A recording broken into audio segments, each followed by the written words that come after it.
Life is either a daring adventure or nothing. Helen Keller. I am not discouraged, because every wrong attempt discarded is another step forward. Thomas Edison. Deep within man dwell those slumbering powers, powers that would astonish him, that he never dreamed of possessing, forces that would revolutionize his life if aroused and put into action. Orison Swett Marden.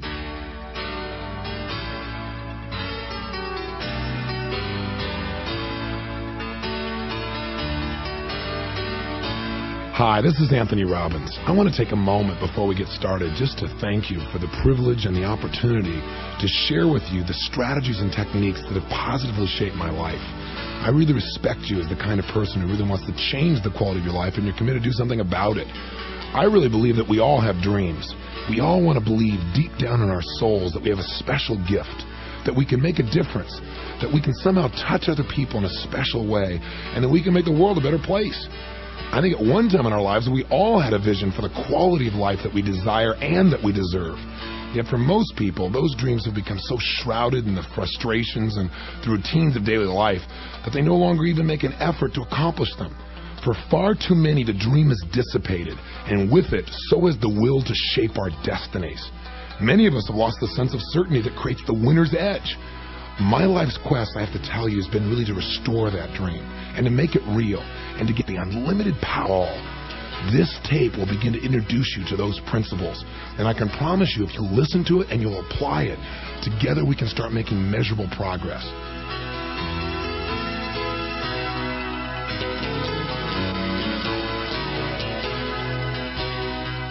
Welcome to Awaken the Giant Within with Anthony Robbins. You're about to learn techniques that can help you create, live, and enjoy the life you've always dreamed of. In this program, you're going to learn a series of simple and specific strategies for addressing the cause of any challenge in your life and changing it with the least amount of effort. You're going to learn how to destroy the blocks and break down the walls that have been holding you back. You're going to learn the incredible power of decisions, belief systems, and associations, and how you can begin to use these powers to get what you really want, starting right now. Most of all, you'll learn what Anthony Robbins has taught thousands of people who've used these techniques to awaken the giant within. That you have the power to understand how your mind, your body, and your emotions work. And because of this, you can control your own destiny. Know who you are, know what you want, and know how to get it, starting now. I know I'll never forget the day that it really hit me that I was truly living my dream.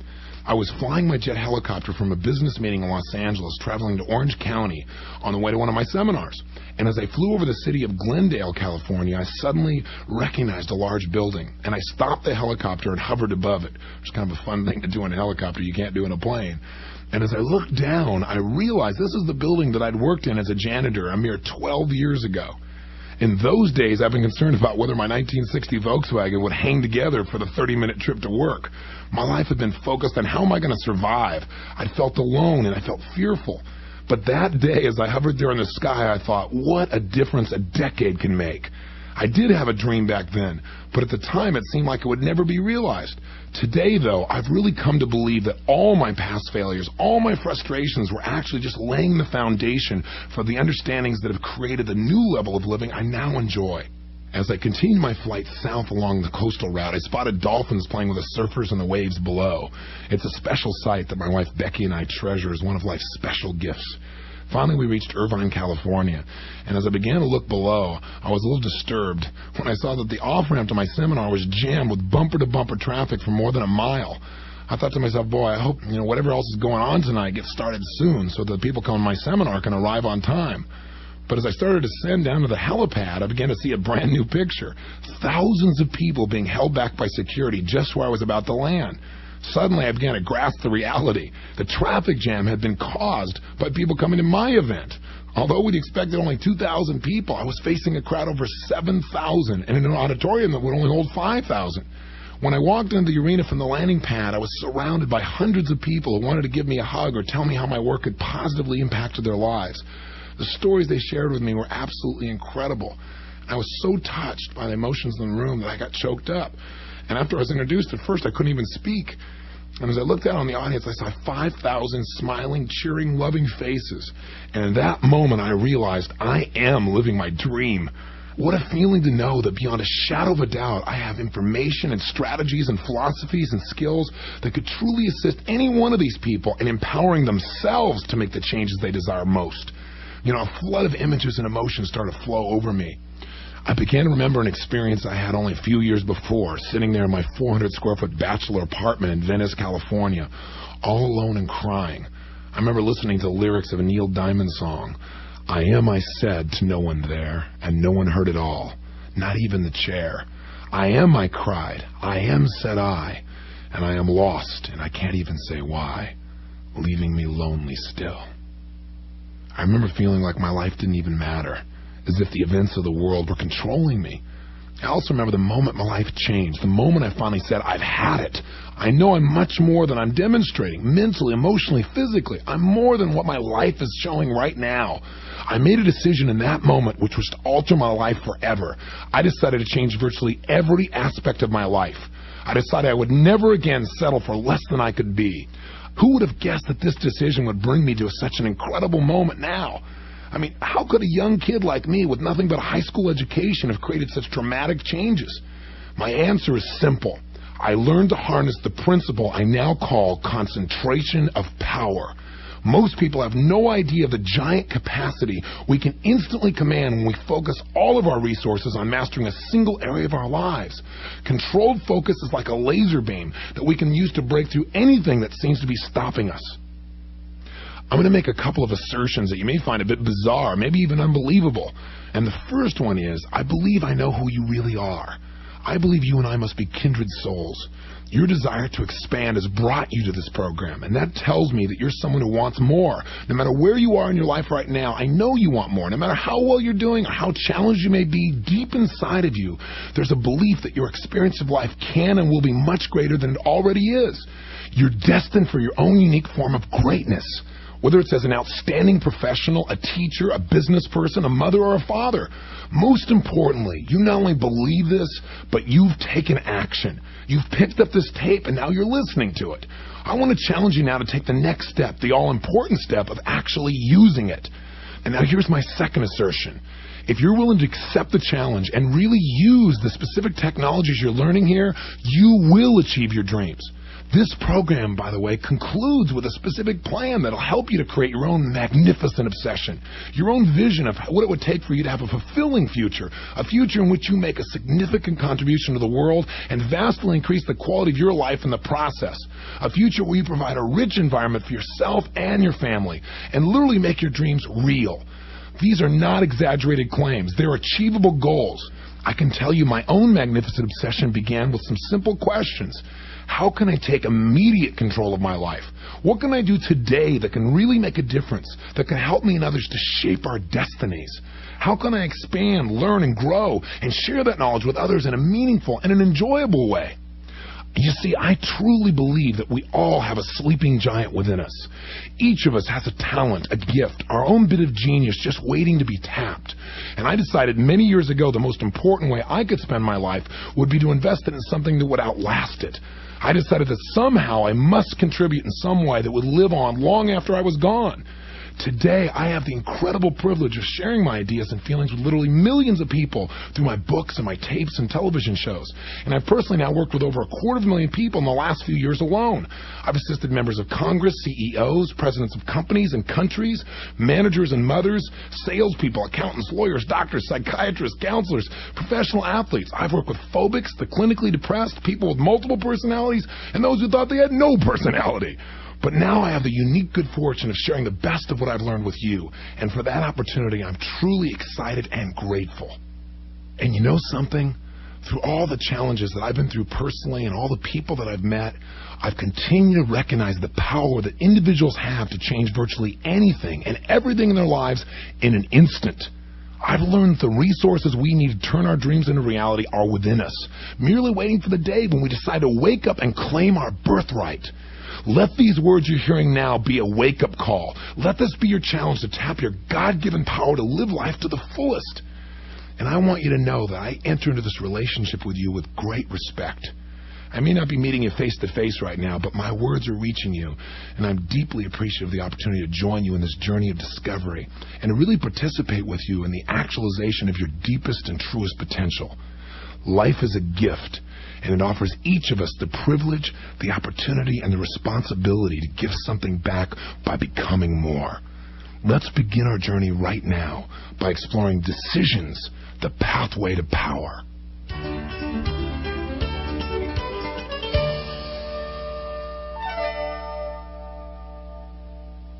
Man is born to live and not to prepare to live. Boris Pasternak. Man is not the creature of circumstances. Circumstances are the creatures of men. Benjamin Disraeli. It is in your moments of decision that your destiny is shaped. Anthony Robbins.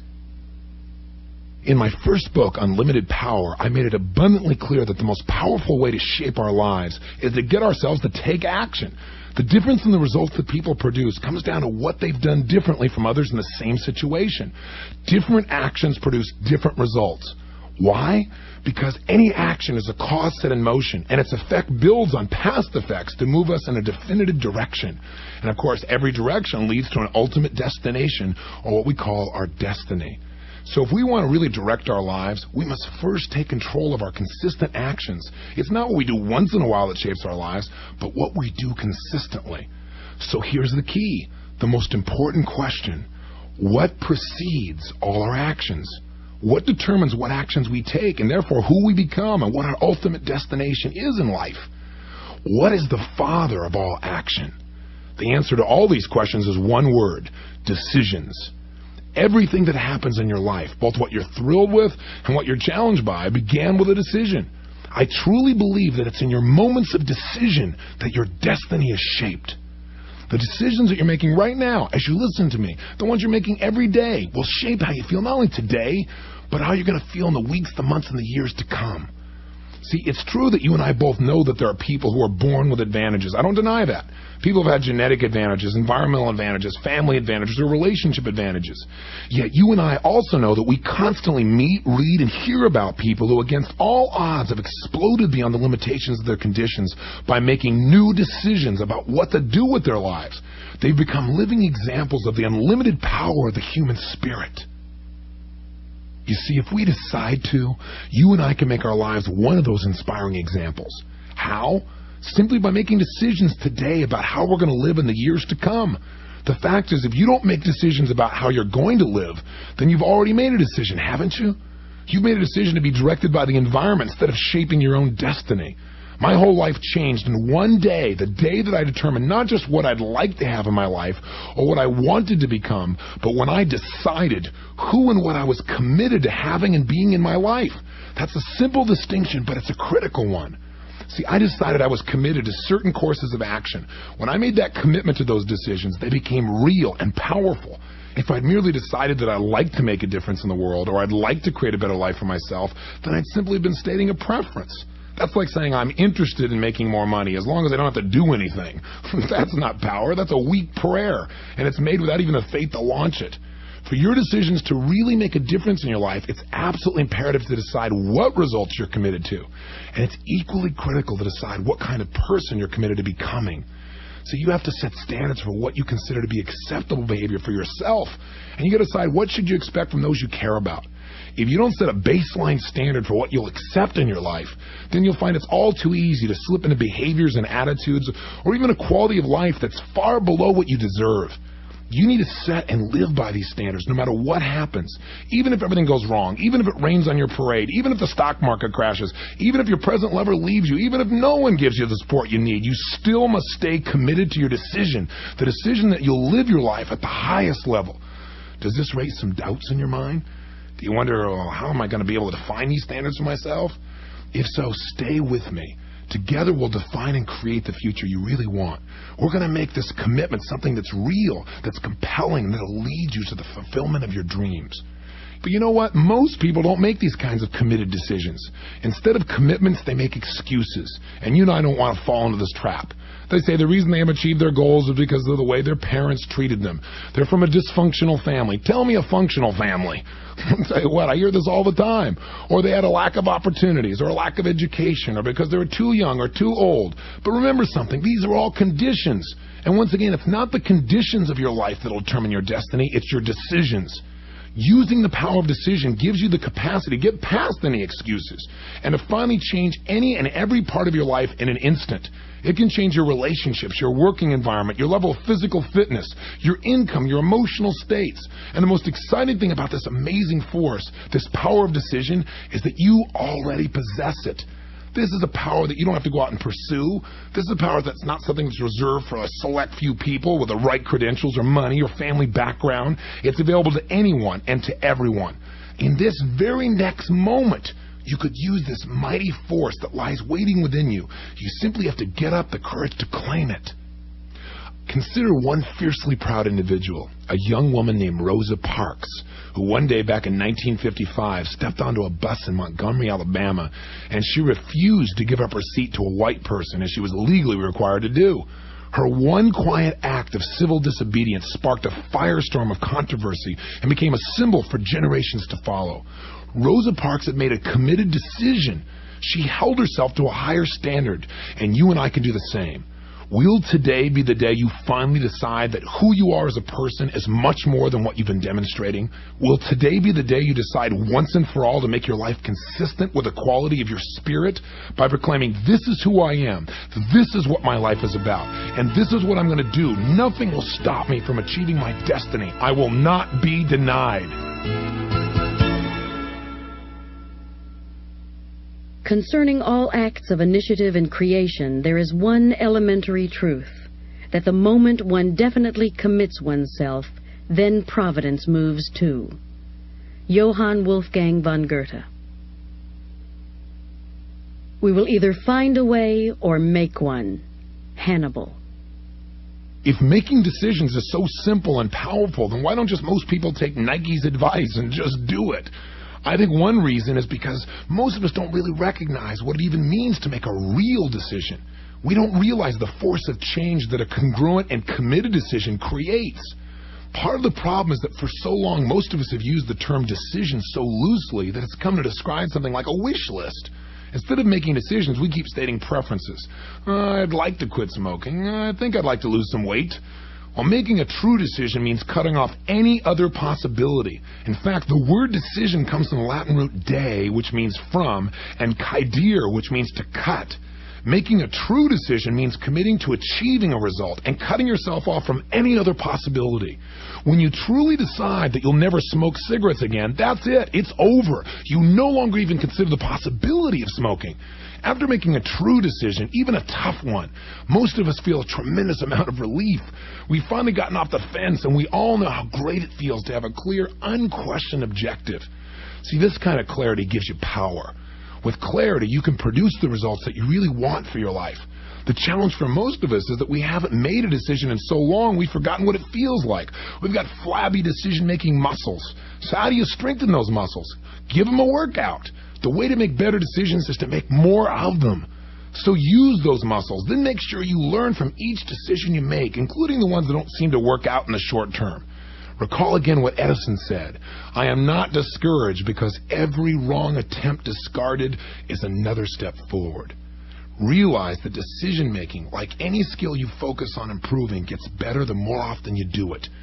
And there are 3 decisions in particular that you've got to pay attention to because they shape every moment of your life. They truly control your destiny. Most of us make these decisions by default. That is, we leave them up to circumstances. But you can take control of these 3 decisions starting this moment.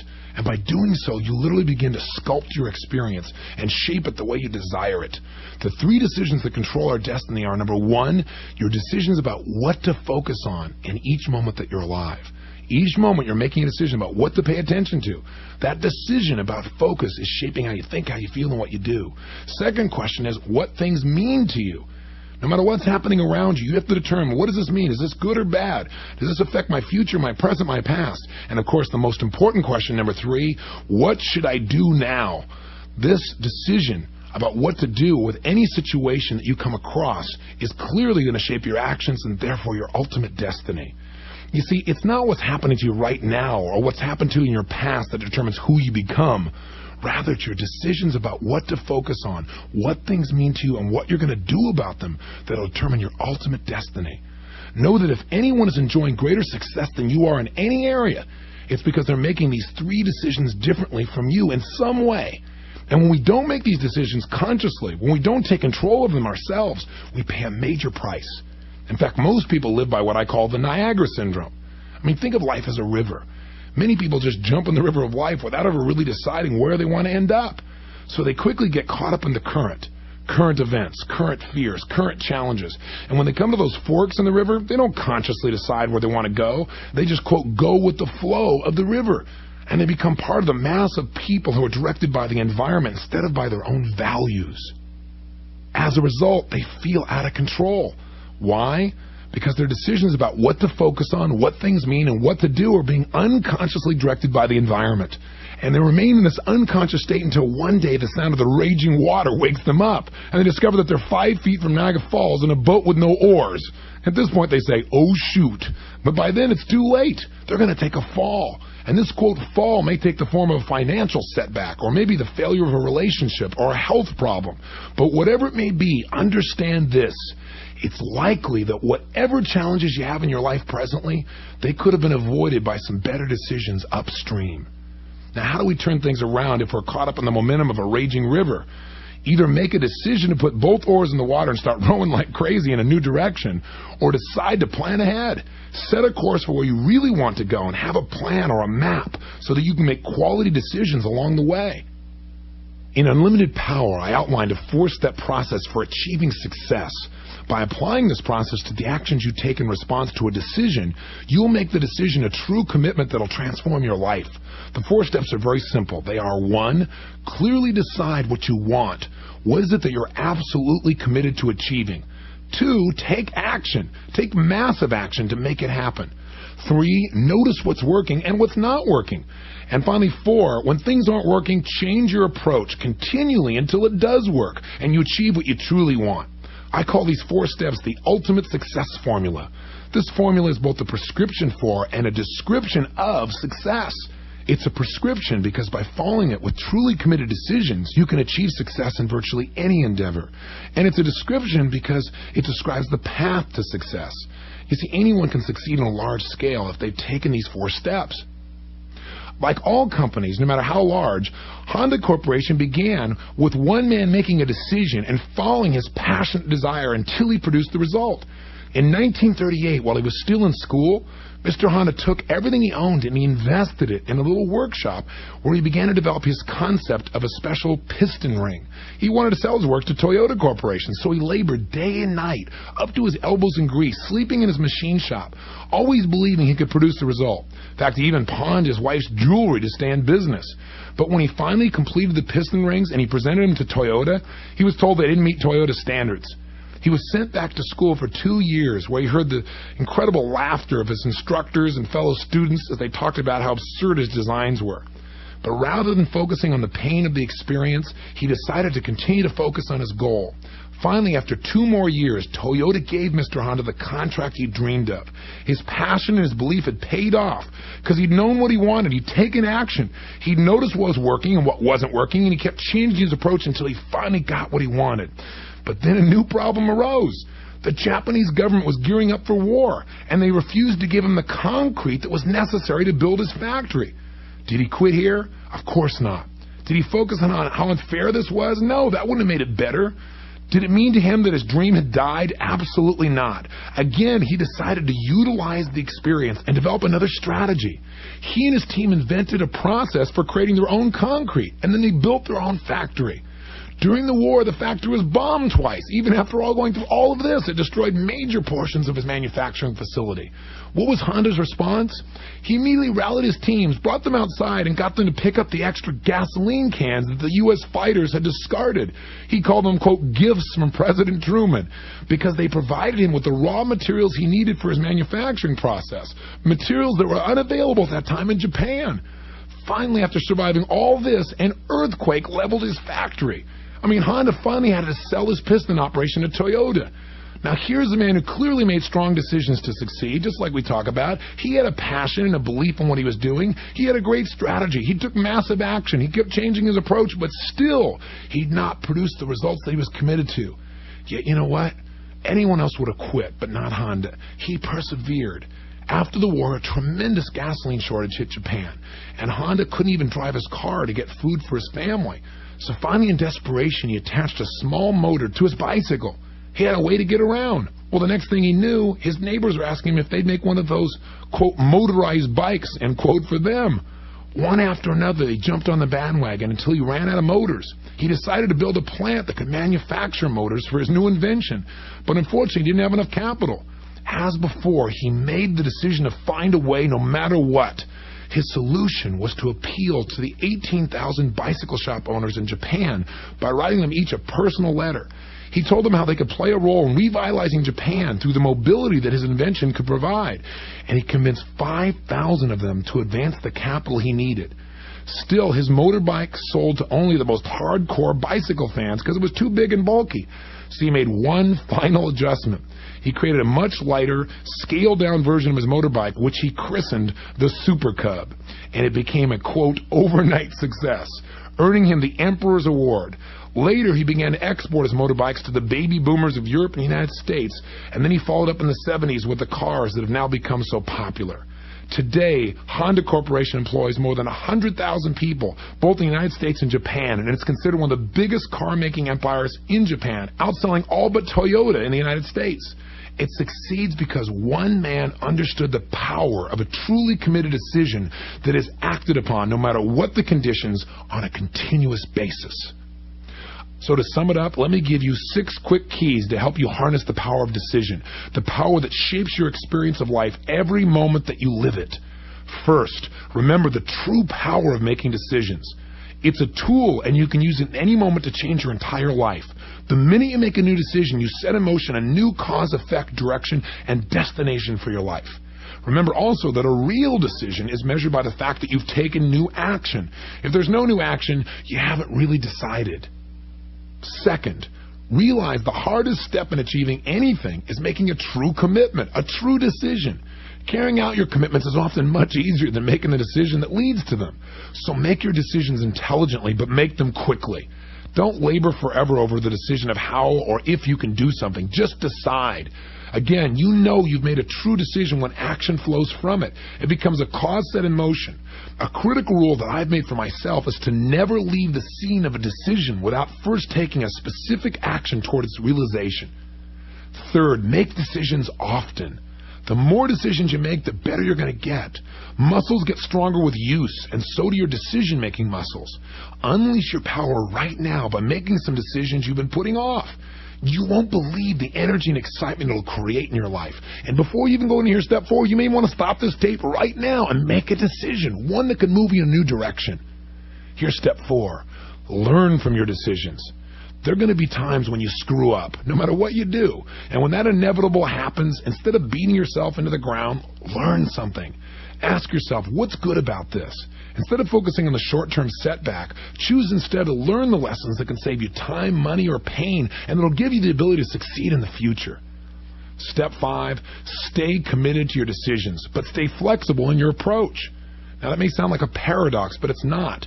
Once you've decided who you want to be as a person, for example, don't get stuck on the means to achieving it. It's the result you're after. Too often, in deciding what they want for their lives, people pick the best way they know at the time. But then they don't stay open to alternate routes. Don't become rigid in your approach.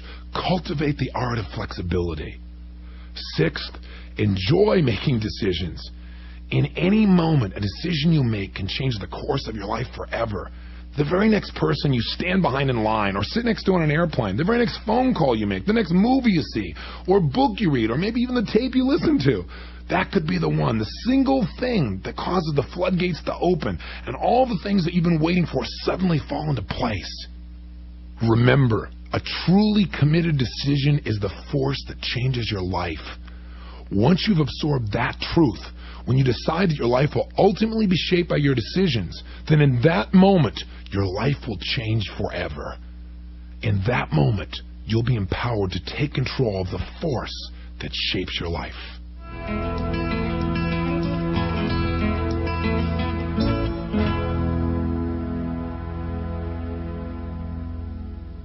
Reason guides but a small part of man, and that the least interesting. The rest obeys feeling, true or false, and passion, good or bad. Joseph Roux. Nature has placed mankind under the government of two sovereign masters, pain and pleasure. They govern us in all we do, in all we say, in all we think. Every effort we make to throw off our subjection will serve but to demonstrate and confirm it. Jeremy Bentham. The secret of success is learning how to use pain and pleasure instead of having pain and pleasure use you. If you do that, you're in control of your life. If you don't, life controls you. Anthony Robbins. Human beings are not random creatures. Everything we do for a reason. We may not be aware of the reason consciously, but there is a driving force behind all human behavior. The force is simply this. Everything you and I do, we do either out of our need to avoid pain or out of our desire to gain pleasure. Now, I know that sounds like an oversimplification, but I'm here to tell you these twin powers of pain and pleasure, or what I call the triple P, the pain-pleasure principle, have controlled every decision you've made consciously or unconsciously throughout your entire life. The pain-pleasure principle is the force that drives your decisions about what to wear, where you go, how you get there, what to do for a living, who you're in a relationship with, whether you're fit or fat. It also prevents most people from taking the first step on the pathway of possibilities, the one that could enrich the quality of their lives immediately. For example, have you ever procrastinated? Of course you have. What is procrastination? It's what happens when you know you should do something, but you don't. Now, why don't you take that action? Simply because you link more pain to taking action than you do to putting it off. Procrastination means putting off the pain, and that's why you do it. But haven't you had a time in your life when you procrastinated so long that eventually one day it reversed on you, and you had to stop procrastinating in a moment? Maybe around April 14th, for example. What happened on that day? You simply changed what you linked pain to. All of a sudden, your brain began to link up that not taking action will be much more painful than just getting your taxes done. This doesn't happen only in the realm of taxes, though, does it? I mean, if you've been in a destructive relationship and finally made the decision to use your personal power and take action and change your life, it's probably because you hit a level of pain you weren't willing to settle for anymore. You finally decided that not only was this relationship painful today, but it had been painful in the past, and most importantly, you became certain it would be painful in the future. You see, when we link pain to the past, the present, and the future, we hit a threshold that can quickly propel us to take action and make immediate changes. The problem is that most of us decide what to do based on what's going to create pain or pleasure in the short term instead of the long term. Why is this a problem? Well, because in order to succeed, most of the things that we value most require us to be able to break through the wall of short-term pain in order to have the long-term pleasure in the first place. This is a critical point, especially when you combine it with the fact that it's not actual pain that drives us, but really our fear that something will lead to pain. And it's not actual pleasure that drives us either, but our belief, our sense of certainty, that is, that somehow taking a certain action is going to lead to something that we really want, some real pleasurable emotion. In other words, we're not driven by reality, but by our perceptions of reality. Realize right now that the fear of pain wears many guises. It may look like fear of failure, or fear of success, or fear of the unknown, or fear that people will judge us. But no matter what you call it, you can always trace your behavior and whether or not you take action to the singular cause of what you link pain and pleasure to. If you're failing to take action in any area of your life, you can be assured there's one reason. You've learned to associate more pain to taking action than not taking action. And therefore, there's only one way to make a change. Change what you link pain and pleasure to. Otherwise, you can make a short-term change, but it's not going to last. You can put yourself on a diet, for example, and you can push yourself and discipline yourself, but as long as you link pain to eating the foods that'll support you, I'm here to tell you, you'll always be overweight. You must change what you associate in your gut. Willpower is not enough.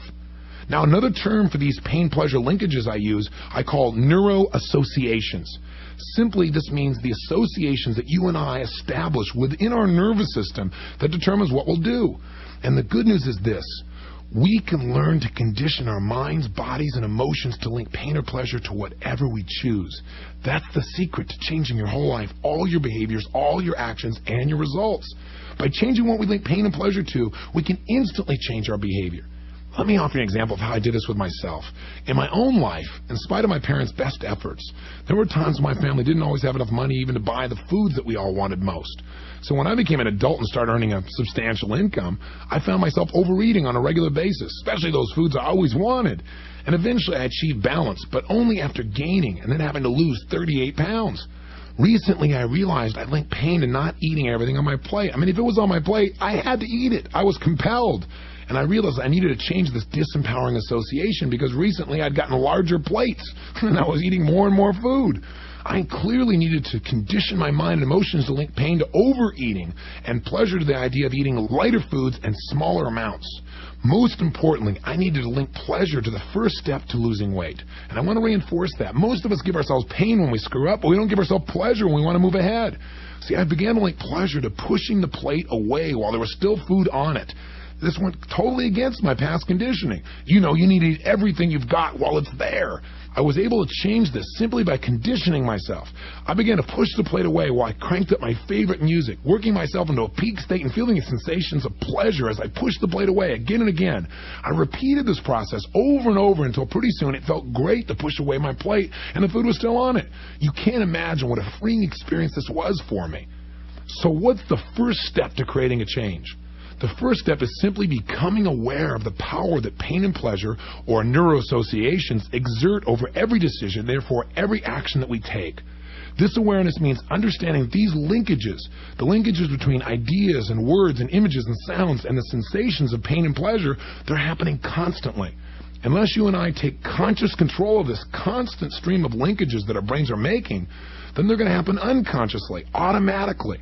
Your brain, with or without your conscious guidance, continually processes what your senses are perceiving, and it forms an intricate network of gut-level linkages between ideas, images, sounds, events, feelings, and your memory of what leads to pain and what leads to pleasure. Anytime you experience a significant amount of pain or pleasure, either emotionally or physically, your brain immediately searches for a cause. And once your brain discovers this cause-effect relationship, it links up that association in your nervous system so that in the future you won't have to experience the pain again. It becomes a warning signal that you're able to search for whenever you enter a situation like this. It also guides you in knowing what to do to get back into pleasurable emotional states and do it more quickly than if you didn't have this system. This is our most basic survival instinct at work. Now, problems can arise, though, when we make false connections. Envision a baby crawling along the edge of a couch. If he reaches the edge, is it possible that he'll continue to crawl until he falls? Absolutely. Why? Because the baby has no associations in his nervous system linking going over the edge to pain. And if the poor baby does fall, he may not link up the pain of falling with coming to the edge of the couch, at least not initially. He may simply decide that couches cause pain, so he may avoid couches altogether until he makes the proper distinction. The problem of making false connections, of course, is not limited to toddlers. Grown-ups do it too. I once knew a woman who was a very successful artist who hadn't had a relationship with a man for 12 years. Now, this woman had once been extremely passionate about everything she did, and it's what made her such a great artist. But you know what happened? Because she'd been so passionate in that relationship that bottomed out 12 years before, she asked herself what was the cause of the pain, and her brain linked up that her passion had destroyed the relationship. So she decided never to get passionate in a relationship again. This is what we call a false neuroassociation. She had determined a false cause. The real culprit was that she and her partner had different values. They had different rules. Yet you can understand that because she linked pain to her passion, she started avoiding it unconsciously at all costs. but then she began to feel pain because she missed the passion. This is a perfect example of the strange ways in which we all sometimes wire ourselves, and you and I must understand these distinctions so we don't fall prey as well. The danger is that we often set up false neuroassociations that exert a negative control over our entire lives. If an inexperienced person makes his first attempt at speaking in public and he doesn't do very well, he may establish a neuroassociation that links public speaking with pain. Later, he'll use this same experience to back up the idea of never getting up before an audience again. False neuroassociations can be incredibly destructive then. That's why it's so critical to evaluate any associations we have in our mind and see, are they really true, or did we link up a false cause? We've got to evaluate linkages before they become a part of our unconscious decision-making process. So often we blame the wrong cause and thereby close ourselves off from possible solutions. Nevertheless, the instinct to create neuroassociations, that is, to link pain and pleasure to things and to map it out in our brains, has been shaped by millions of years of evolution. Our nervous systems have been designed to guide our decision-making process by developing a set of signals to teach our brains what to approach and what to avoid, especially what to avoid, since that plays a bigger role in your survival. Now, I'm not suggesting that you and I are totally controlled by our environment, or that we are purely conditioned products of whatever we've been punished or rewarded for. Of course not. I'm not a believer in the behavioral hypothesis that says we are purely the result of our conditioning. But, and this is a big but, if we don't take control of that conditioning, I believe that these principles take over by default. The power that we have as human beings is such a unique gift in that we have the ability to override our experiences and consciously decide what will mean pain and what will mean pleasure. Anyone who succeeds in life has learned to override their conditioning. One decision that I made in my own life that's really shaped my destiny was that of linking incredible pleasure to learning. You see, I began to realize that learning how to shape human behavior and emotion could give me virtually everything I wanted in my life. I realized it could get me out of pain and into pleasure in a moment. That learning could unlock the secrets behind actions and therefore give me the key to producing results. And through that, I knew I could create a better life physically, that I'd be able to connect more deeply with the people I cared about, that I could get myself to take the kinds of actions that would make a difference in millions of people's lives and give me a sense of joy and fulfillment every day that I was alive. What are some of the experiences of pain and pleasure that have shaped your life? I mean, think about it for a moment. And I'm here to tell you that any part of your life that you want to change but haven't been able to, maybe a drug addiction, an alcohol addiction, challenges in relationships, challenges in business, no matter what the challenge may be, it can be traced directly and ultimately to your neuroassociations of pain and pleasure. If you've been unable to create change in your life, it's because you link too much pain to taking the very actions that could create the change. How can we take control of this process then and forge our own neuroassociations? Start by becoming aware of when they're formed and control your focus in those moments. Let's say, for example, you leave for home after a frustrating day at work. When you get home, your spouse greets you at the door and tries to cheer you up, but it doesn't work. Why? Because you're so angry. You're angry about what's happened at work, and you're still steamed. You're seeing your spouse's face while you're in this angry state. Pretty soon, when you see their face, guess what you're going to feel? Angry. You have created an instant false neuroassociation. If you realize this, you can begin to interrupt this negative association before it takes hold. And the first step is to wake up and realize these associations are being made constantly. Remember, anytime you're in a peak state, whether it be positive or negative, be careful of what you focus on consistently while you're in that state, because whatever you notice while you're in that state will get linked neurologically. Next, begin to question your false neuroassociations. Winston Churchill once said, "Truth is incontrovertible. Malice may attack it. Ignorance may deride it. But in the end, there it is."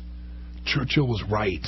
The truth will eventually emerge if you just continue to question the false associations that have limited your life in the past. You can analyze them to death if nothing else. Finally, assume the power to change what you link pain and pleasure to. Remember that the foremost power is awareness. Remember also that trying to change your behavior in the short term will only create short-term results. You must change the cause, and that always is what you associate pain and pleasure to in this situation, and that'll give you the power to change your behavior over the long term. You can immediately take control by changing your focus. If right now you're afraid to take some action, begin to focus on the possibility of the price you'll pay if you don't take action, and that'll change what you associate to that decision.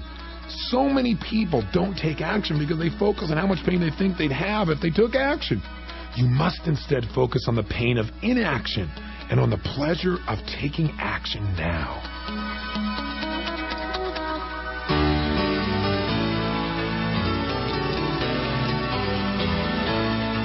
This is the end of Side 1. On Side 2, Anthony Robbins will examine belief systems, the source of your power to create and destroy. Then, he'll introduce you to the science of neuro-associative conditioning, a step-by-step strategy for creating real and lasting change in your life. And finally, he'll help you create your own magnificent obsession, your compelling vision of the future.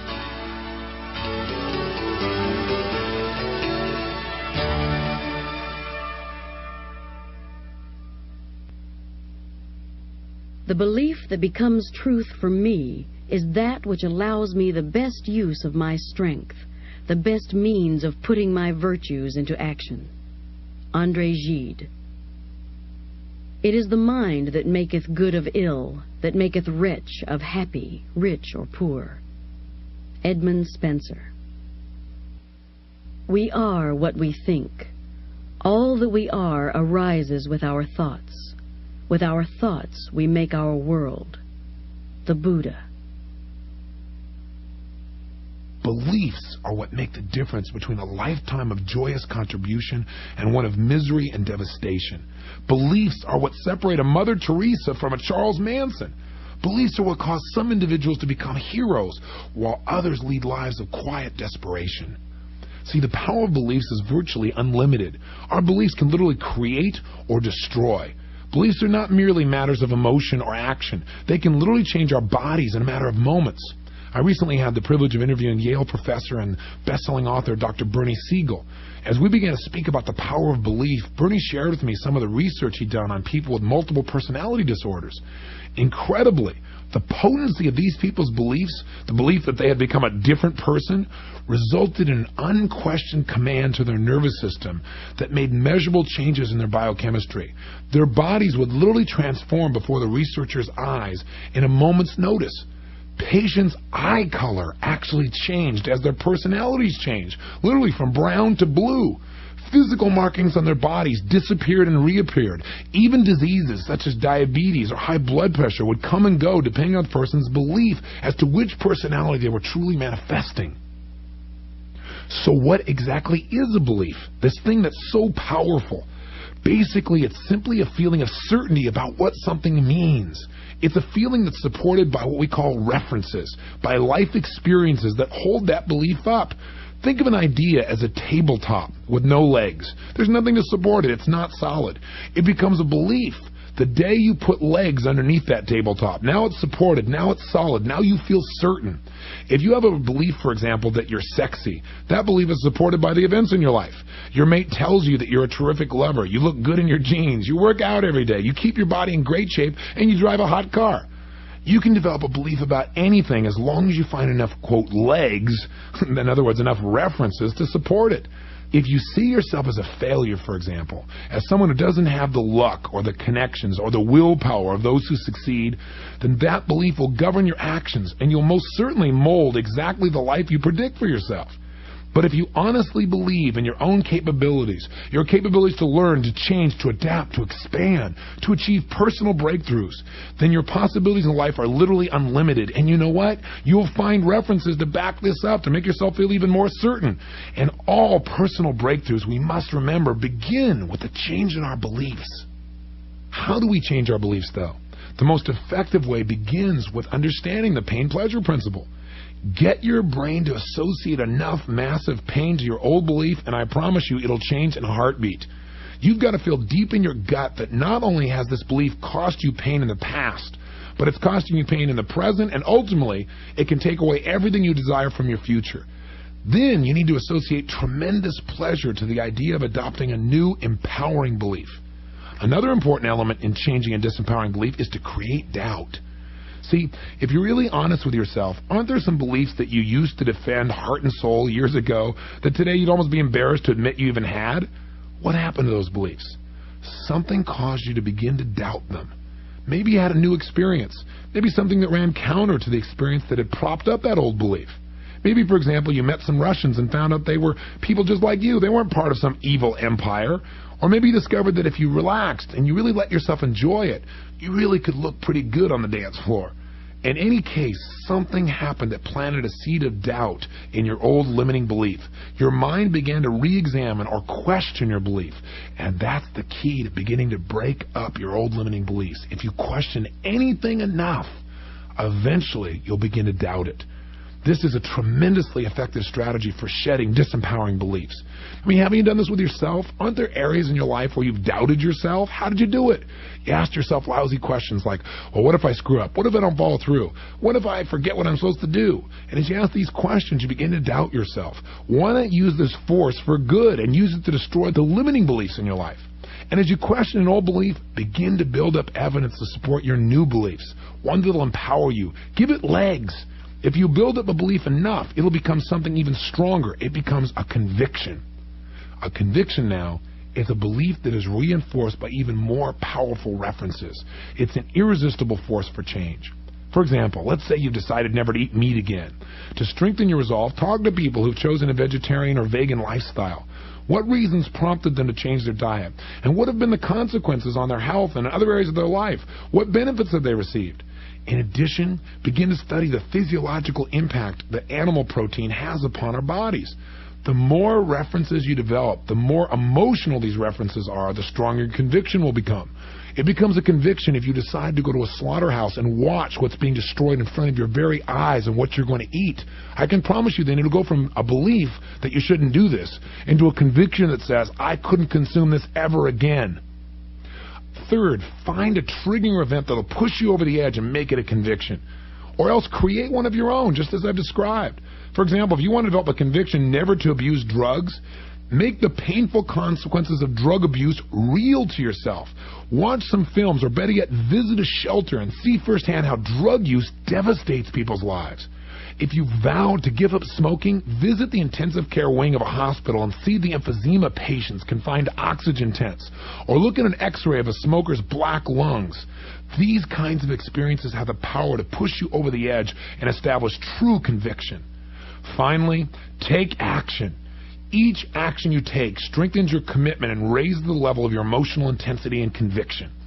So begin today to develop a habit of focusing on the consequences of your beliefs. This, more than anything else, began to change my life. Become conscious. Wake up to their impact. Are they strengthening your foundation by moving you to action in the direction you desire, or are they holding you back? Right now, take 5 minutes on a piece of paper and brainstorm every belief you can think of that empowers you. Write them all down. Then take an equal amount of time and write down all the disempowering beliefs that you can think of that have limited you in your past. Stop this tape right now and do this. Too often in life we listen to a tape or we read a book and we don't really use what we're reading. Please take a moment and do this now. Stop the tape now. Welcome back. Now, you did the exercise, didn't you? I'm assuming you really followed through. If you didn't, stop this tape now and go back and do this. This is my poor impression of Sam Kinison. I'm going to come get you unless you make a change. Back to our story. As you review your beliefs now, knowing you've done this, what have you learned? Now, circle 3 of the empowering beliefs, the most empowering beliefs on your list, and ask yourself a couple questions. How does this belief really empower me?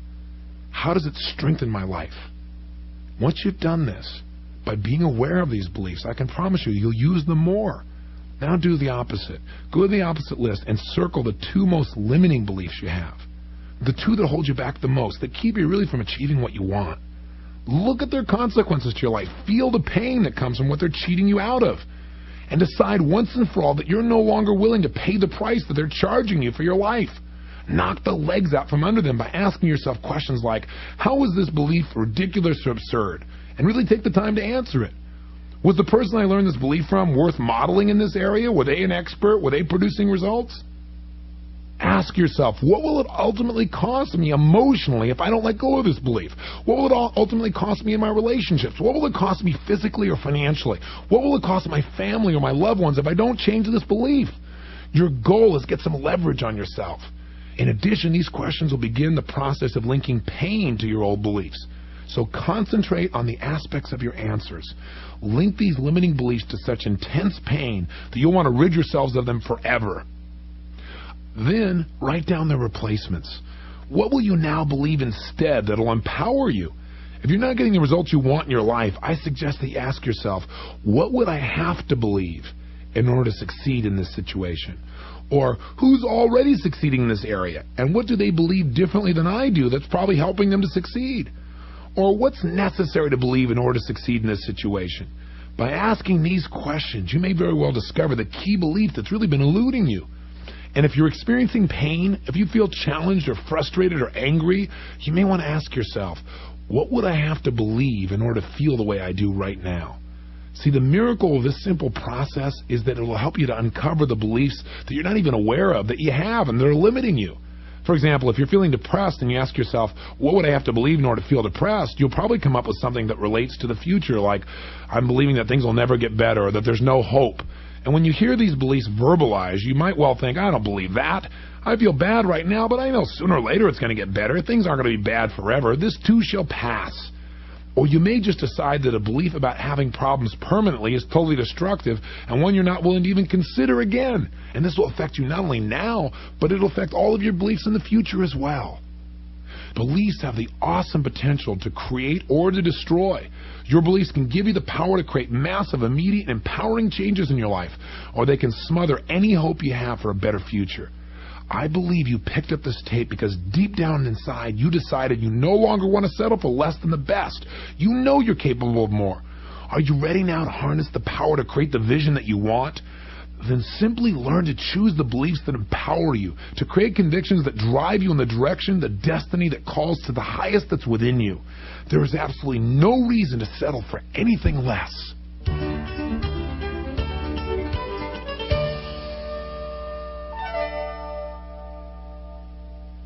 Behold, I show you a mystery. We shall not all sleep, but we shall all be changed in a moment, in the twinkling of an eye. Corinthians, chapter 15, verse 51. Give me a lever long enough and a prop strong enough, I can single-handedly move the world. Archimedes. There is nothing training cannot do. Nothing is above its reach.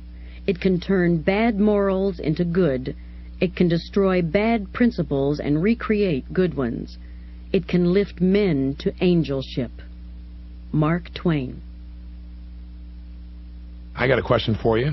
How many psychiatrists does it take to change a light bulb? The answer is simple, only one. But it's very expensive, it takes a long time, and the light bulb has to want to change. This is just a joke, but it illustrates a myth in our culture that says change takes a long time, that it's a terrific struggle, and that it can be incredibly costly in many ways, emotionally, physically, financially. I'm here to tell you that's garbage. See, I'm here to tell you that you can change anything about your life instantly with the right technology, the right strategy. And I'm going to give you that strategy right now. But first, I want you to think about something. Every change you've ever made in your life actually happened in a moment, didn't it? What took time was getting yourself to the point where you finally did what was ever necessary to make it happen. Now let me share with you my science of neuroassociative conditioning, or NAC as we call it for short. Sometimes we even call it NAC. NAC is a step-by-step process that can help you to condition your nervous system to associate massive pleasure with the things you want so that you continuously do whatever it takes to move towards them. And it also will show you how to link pain with those things that you need to avoid doing in order to really succeed consistently throughout your entire life. It'll also free you from having to constantly use effort and willpower because it will empower you to allow your unconscious mind to take over. So you're on automatic pilot because you've been conditioned to succeed. Remember, it's the feelings that we've been conditioned to associate in our nervous systems, again, our neuroassociations, that determine our real feelings and behavior. When we take control of our neuroassociations, we take control of our lives. With NAC, you can condition those neuroassociations so that you're empowered to take action and produce results consistently. NAC is designed to create consistent and lasting change. What are the two changes that everyone wants in their life? Isn't it true that we all want to change either how we feel about things or our behaviors? I mean, if you've been through a tragedy, you've lost a loved one, you've been raped, you're lacking self-esteem, you'll remain in pain until the sensations you link to yourself or to those events or to those situations are changed. That is until you change how you feel about them. See, if you overeat, if you drink too much, if you smoke or take drugs, then you have a set of behaviors that must change. The only way this can happen is by linking pain to those old behaviors and pleasure to the new ones. Well, there I go again. I've said it again. I know it sounds so simple, but what I've really found is that in order for us to be able to create true change, change that lasts, we need to develop a specific system for utilizing any kind of technique that we might learn to create change. And you know what? There are many. Every day I'm picking up new skills and new technologies from a variety of sciences, but I always come back to the same 6 fundamental steps that the science of NAC, neuroassociative conditioning, puts forth. I created NAC as a way to use any technology for change. Anything you've ever learned, you'll be able to apply within this system. So what NAC really provides is a specific syntax. That is an order and sequence of ways of using anything you've learned to create long-term, effective, and constant change. And by the way, the word syntax sometimes hooks people.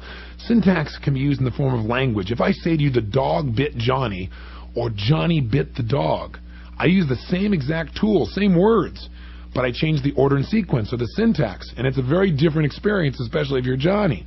Now, to make syntax most effective, there are 2 shifts in beliefs that you may have to make within yourself. The first belief we must have if we're going to create change quickly is that we can change right now.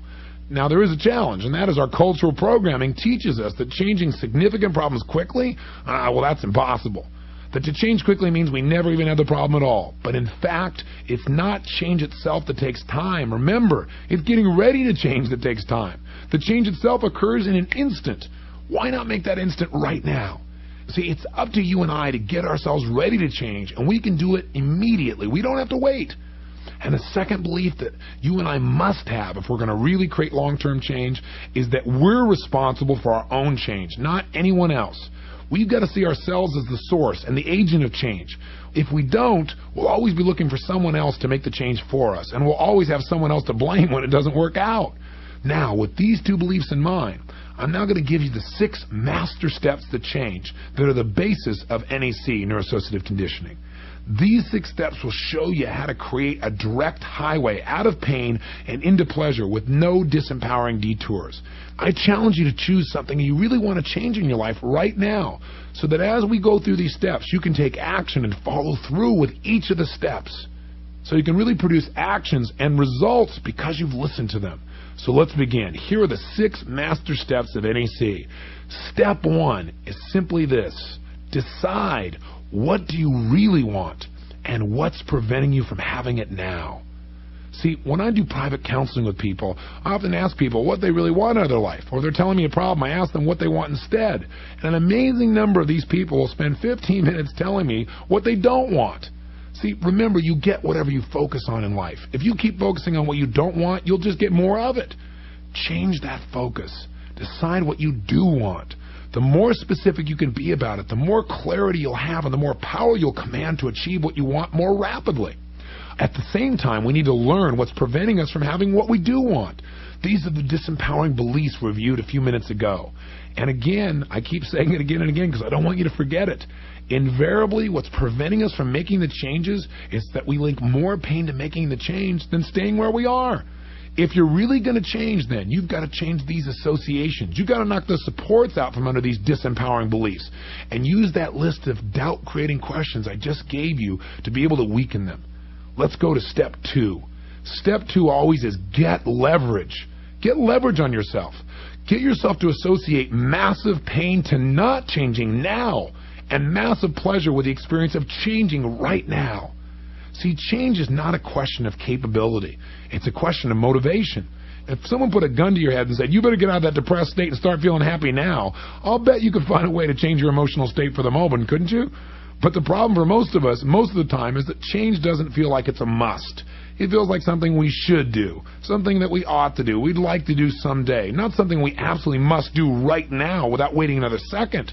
And that's the problem. See, the only way we're going to make a change now is if we create a sense of urgency that's so intense that we're compelled to follow through right now, in this moment. If we want to create change, then we have to realize that it's not a question of whether we can do it, it's a question of whether we will do it. See, whether we will do it comes down to a matter of motivation. Down once again to those twin pillars that shape our lives, pain and pleasure. To get true leverage, ask yourself pain-inducing questions. Questions like, what will this cost me if I don't change? What will I miss out in my life if I don't make this shift now? What's it already costing me mentally, emotionally, physically, and financially, and spiritually in my life? See, the key here is make the pain of not changing so real, so intense, that you can't put off taking action any longer. Then start using pleasure-associating questions to help you link those positive feelings to the idea of changing so you really want it. Ask questions like, if I do change, how will that make me feel about myself? What kind of momentum could I create if I change this in my life right now? What other things could I accomplish if I really made this change today? How will my family and friends feel? How much happier will I be? See, the key is to get lots of reasons, or better yet, strong enough reasons to change what you're doing right now immediately, not someday in the future. If you're not driven to make the change now, then you don't have enough leverage. It's that simple. And by the way, I hope right now as you're listening to me, you're doing this with a change you want to make. You can stop this tape at each step if you'd like. Have you decided what you really want to change? What do you really want in your life? Have you figured out what's been preventing you? And have you made it painful enough you must change and pleasurable enough that you must change because you want to? If so, then let's move on to the next step. Because now what you've done so far is you've linked pain in your nervous system to not changing and pleasure to making the change. So now you're ready for the third step. Step 3 is interrupt the limiting pattern. See, in order to get new results in our lives, it's not enough to just know what we want and get leverage on ourselves. You see, we can be highly motivated to change, but if we keep doing the same things, running the same inappropriate, disempowering patterns, our lives are not going to change, and all we're going to experience is more pain, more frustration. One of the best ways to interrupt your own pattern, or somebody else's for that matter, is to do something that a person doesn't expect. Things that are radically different than they've experienced before, or do this to yourself. For example, when I did private therapy with people would come in to see me, and they'd sit down in my office, and they'd start to say, my problem is, and then they'd start to burst into tears out of control. I would suddenly stand up and shout, excuse me, and I would just jolt them. And I'd follow up with, we haven't started yet. Usually they responded with disbelief, and they'd say, oh, I'm so sorry. And they'd immediately regain control, which proved that they already knew how to change the way they feel. Think of some of the ways that you can interrupt your own patterns. Do you need to do something differently? Some weird action? Would a word, some weird new word, break your pattern? Would a change of scenery, a silly laugh, a disgusting noise? Take a moment and think of some of the most enjoyable and disruptive ways you can interrupt your limiting and destructive patterns. Those patterns of being frustrated or worried or overwhelmed, for example. See, next time you start to feel depressed, jump up, look at the sky, and yell in your most idiotic tone of voice, hallelujah, my feet don't stink today. See, a stupid, silly move like this will definitely shift your attention, change your state, and it'll definitely change the states of anyone around you. They'll realize that you're no longer depressed, you're just crazy. Another way to break patterns is by scrambling the sensations that we link to our memories. For example, if your boss yells at you and you mentally rerun the experience the rest of the day, picturing him or her yelling at you over and over again, then you're going to feel progressively worse. So why let the experience continue to affect you? Try this. See that same situation in your mind that was bothering you so much. Picture it as if it was a movie. Don't feel upset about it. Just watch it one time, seeing everything that happened. Then take that movie and turn it into a cartoon. Sit up in your chair with a big silly grin on your face, breathe deeply, and run the image backwards as fast as you can so that everything happens in reverse. If the scene is your boss yelling, watch him swallow his words, for example. Then run through the cartoon forward again in fast motion. Change the colors of the images so everybody's face is rainbow colored. Grow big Mickey Mouse ears on your boss's head and a big long Pinocchio nose. Do this at least a dozen times back and forth, sideways, scrambling the image in your mind. Create some goofy music to go along with it. The speed of this whole process is also real important. You want to create impact on yourself. A lot of crazy, intense humor that'll break your pattern of negative, disempowering emotions. Why don't you stop right now and try this? Again, close your eyes, see something that's bothering you, run it backwards as fast as you can. Change the images, change the colors, change the sounds. Now, if you do this back and forth several dozen times, or at least a dozen times, you'll discover that if you've done it effectively, you've easily broken the pattern so that now when you try and think of that situation, it's virtually impossible to get back those negative feelings. It's the equivalent of taking a record and taking a needle and scratching across it back and forth, back and forth. It'll never play the same way again. Now, this technique works with things that have been bothering you for years. It sounds so ridiculous, but test it and you'll see it does in fact produce results. It's often a much more effective approach than trying to analyze the whys and the wherefores of a situation. Because after all, that doesn't change the sensations that you link about something in your body. The reason this scrambling technique works is that all of our feelings are based on the images that we focus on in our minds and the sensations we link to those images and sounds. As we change the images, we change how we feel. Conditioning this again and again makes it increasingly difficult to get back into that old pattern. Now, once you've broken that pattern that's been holding you back, you'll have the open space for the next step. Step 4, create a new, empowering alternative. This fourth step is absolutely critical to establishing a long-term change, not a short-term change. In fact, the failure by most people to find an alternative way of getting out of pain and into the feelings of pleasure is probably the major reason why most people's changes are only temporary. Many people get to the point where they have to change, where change is a must, because they link so much pain to the old pattern, they link so much pleasure to the idea of changing. They even interrupt their old pattern. But after that, they have nothing to replace the old pattern. Remember, all of your neurological patterns are designed to help you to get out of pain and into pleasure. So once you quit smoking, for example, you need to come up with a new way, preferably a lot of new ways to relax or to manage your stress or to provide whatever benefits you used to get when you smoked. See, if your old behavior was excessive worry, what new behavior can you replace it with? How about massive action and a plan you have for meeting your ultimate goals? Or maybe you can replace depression with a focus on how to help others who are in need. And this may help you. If you're not sure how to get yourself out of pain and to feel pleasure as the replacement for your old smoking, drinking, worrying, or whatever undesirable emotion or behavior was, you can find the answer by modeling people who've turned things around for themselves. Find people who've made lasting changes. I guarantee you'll find out that they had alternatives to replace their old behavior. These first 4 steps create real change. But for how long? What if you stop smoking for a year or even 2, but then you find yourself taking up cigarettes again? What if you lose 40, 80, or 100 pounds, but then gain it all back again? To prevent backsliding, to be sure that change is lasting change, you need to take the next step in neuroassociative conditioning. Step 5, condition the new pattern until it's consistent. See, conditioning is the way to make sure that a change you create lasts long term. The simplest way to condition something is just to rehearse it. Imagine yourself doing your new empowering behavior repeatedly until you can clearly see that it will get you out of pain and into pleasure quickly, and until it feels good to you. This is critical, because if you don't do this, you'll probably go back to your old pattern. You've got to rehearse your new alternative again and again with tremendous emotional intensity. Your brain will then literally carve out a new pathway, and with conditioned repetition, that pathway will become a highway to this new way of achieving results. You and I can't overestimate the power of conditioning. I read recently that Larry Bird was doing a soft drink commercial in which he was supposed to miss a jump shot, and he made 9 baskets in a row before he could get himself to miss. That's how strongly he's conditioned himself over the years. When the ball hits his hands, he automatically goes through a pattern that's designed to put it through the hoop. And here's a critical distinction. Don't just condition yourself initially. Set yourself up with a schedule to reinforce your new behavior. What can you give yourself, for example, for succeeding? Don't wait until you've gone a month or a year without smoking. When you've gone a day, give yourself a reward. Link pleasure to this new behavior so it stays reinforced and it becomes consistent.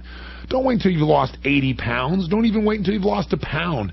The minute you push the plate away with food still on it, give yourself a pat on the back. Do something that'll make yourself feel good for this action.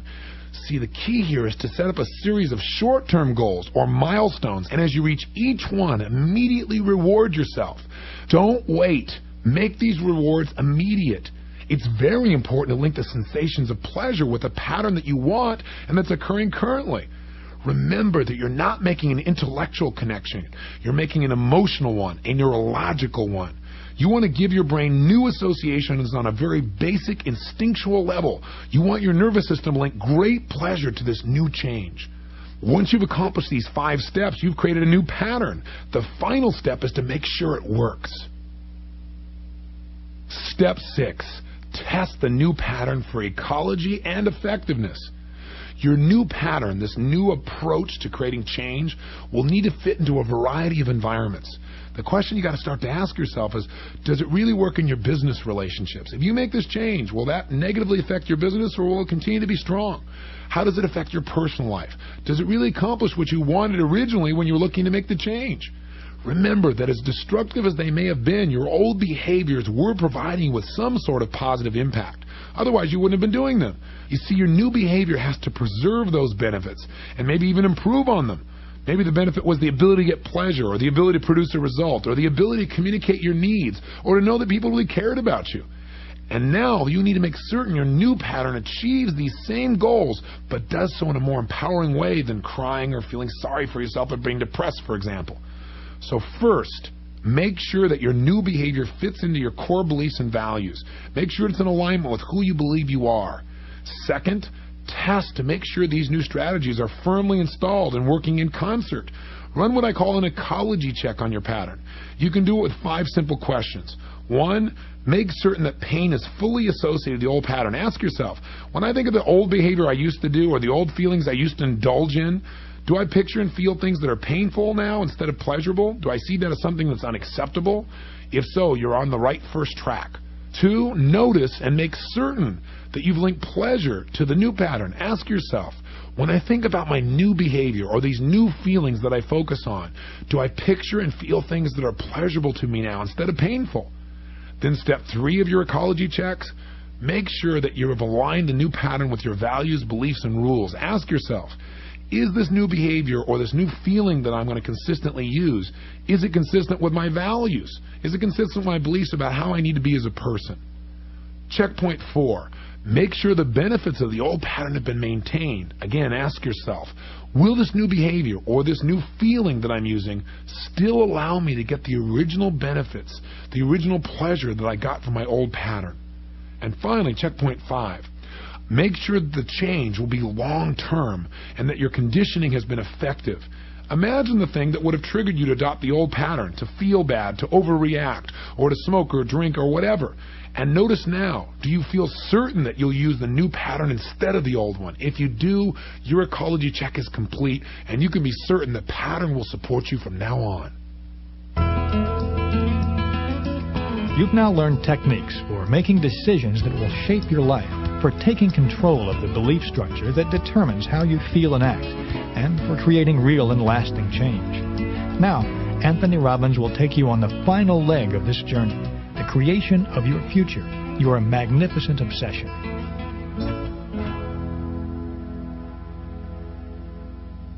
Nothing happens unless first a dream. Carl Sandburg. We are what and where we are because we have first imagined it. Donald Curtis. There is nothing like a dream to create the future. Utopia today, flesh and blood tomorrow. Victor Hugo. Are you ready now to have some fun? Are you willing to be like a kid again and let your imagination run wild? Are you committed to grabbing hold of your life and squeezing from it all the power, passion, and juice you know can be yours? Many people in life know what they should do, but they never do it.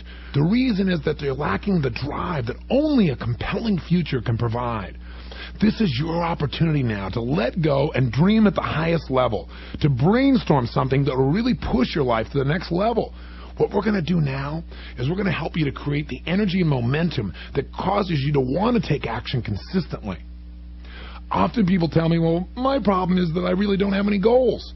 This belief demonstrates their lack of understanding of how goals really work. The human mind is always pursuing something, if nothing more than the ability to reduce or eliminate pain or avoid anything that would lead to it. Our brains also love to guide us in pursuing anything that can lead to pleasure. So we all have goals. The problem, as I've said before in this program, is that we're unconscious in the use of our resources.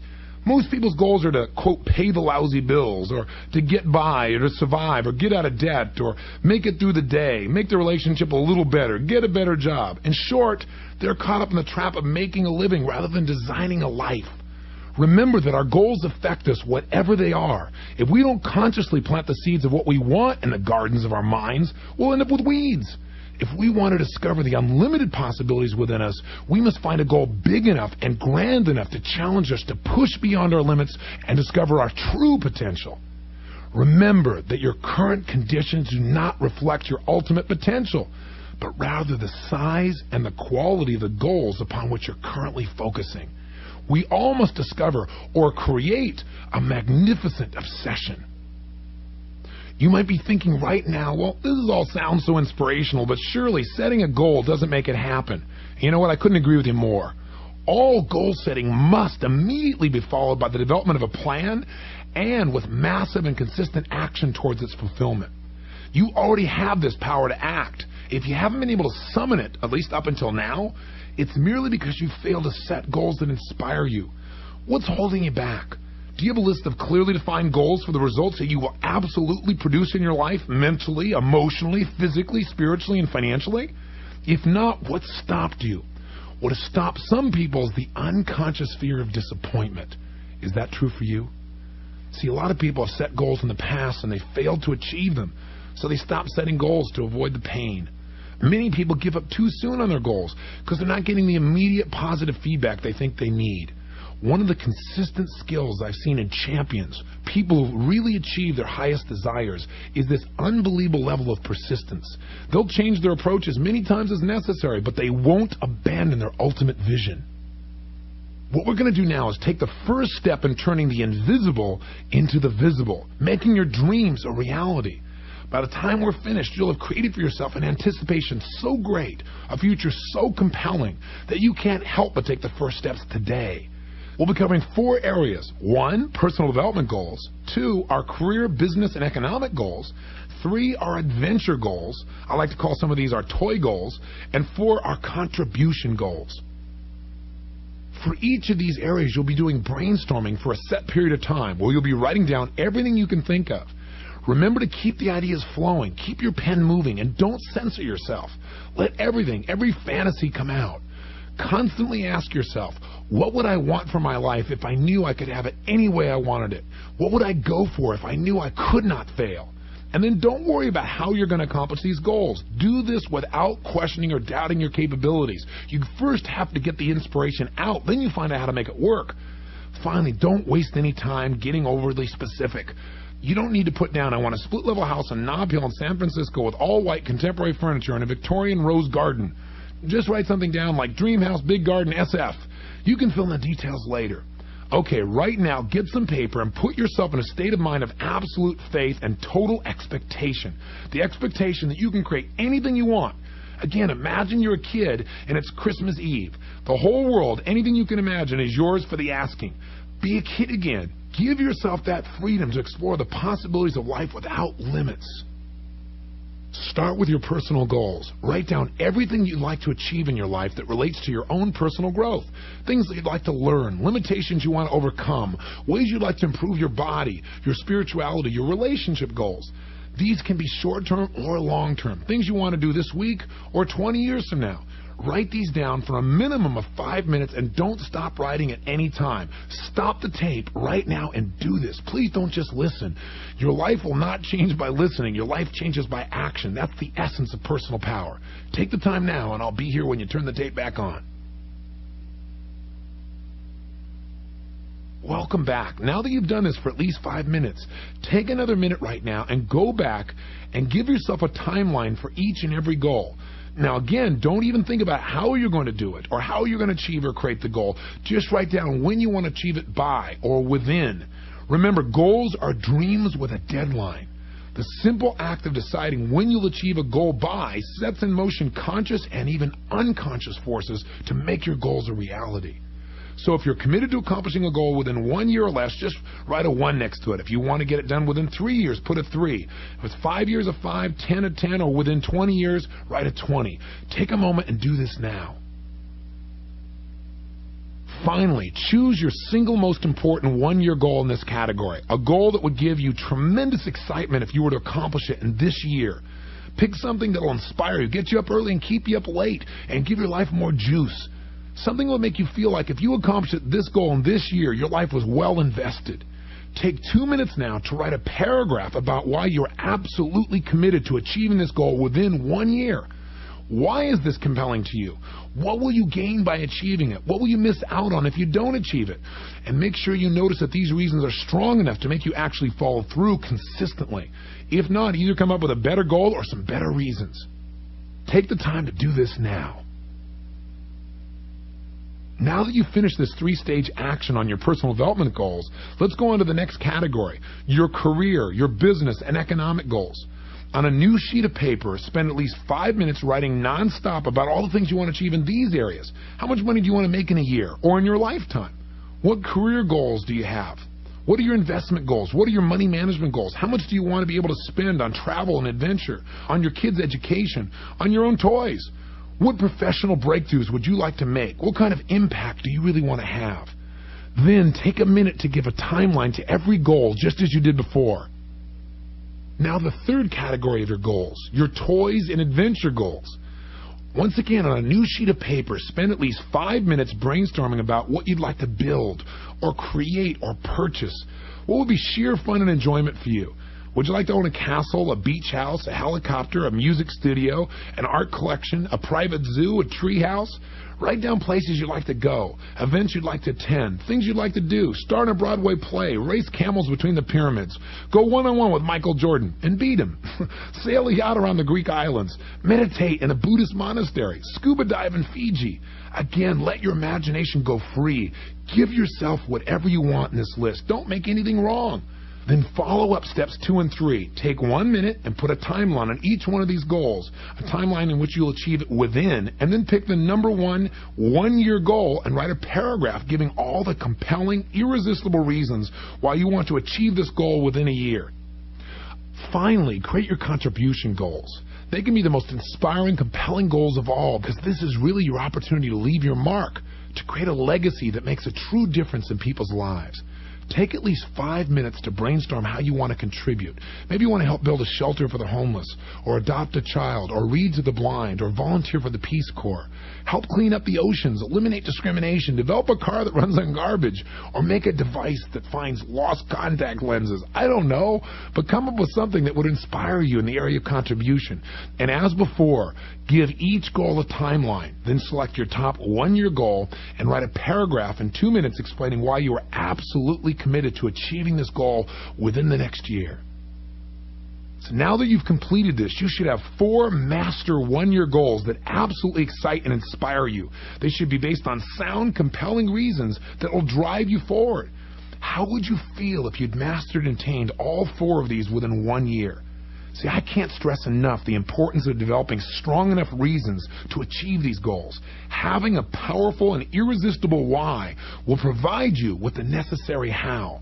And now here is an assignment that can help you to condition these goals until they're absolutely real and compelling and consistently drive you for the whole year. From now on, this is your assignment. At least twice a day, you must rehearse and emotionally enjoy the experience of achieving each one of your most highly valued goals. Now, every time you do this, you need to create more emotional joy as you see, feel, and hear yourself living your dream. This continuous focus will literally create a neural pathway between where you are and where you want to go.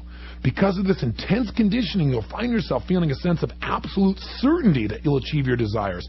And this certainly will translate into a quality of action that ensures your success. I can tell you, I did this with my life. Years ago, when I had no future, no way to turn things around, I set such huge, impossible goals, but I rehearsed them in such detail that I now live them. The home that I now live in, the Del Mar Castle, literally a castle built in 1925, 10,000 square feet overlooking the ocean. I was living in a 400 square foot bachelor apartment. A year later, I lived, and a year and a half after that, I owned that castle. There was no way I could have done it. But I conditioned myself so vividly. I mean, to the point where I even pictured my office in my home. It was a circular office overlooking the ocean. I'd never seen this castle, and it was another part of the country. I want you to know this works, that your absolute confidence in these goals will attract the appropriate coaches and role models, people who can guide you into taking the most effective actions to produce the results you want more quickly. And instead of doing it by the traditional trial and error method, they can help you save time, sometimes decades or more. So don't wait another day. Start this process. Start today. Start right now.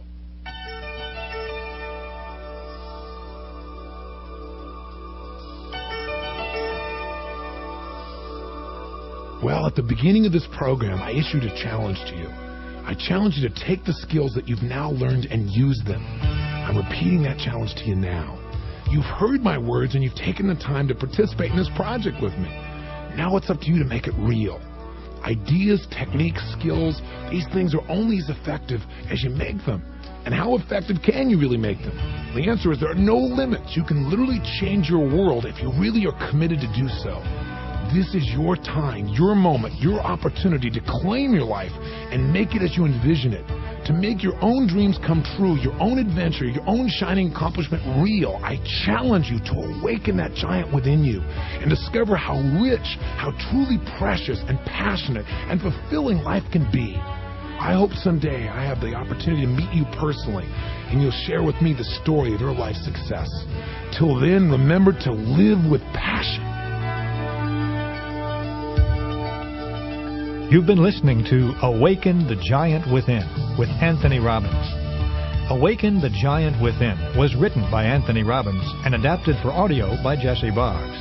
The recording engineer was Barnaby Bristol. The tape editor was Ted Bonnet. Post-production by Paul Fowley. Production assistance by Beth Silverstein. Quotations were read by Stephanie Rich. Awaken the Giant Within was produced and directed by Linda Ross.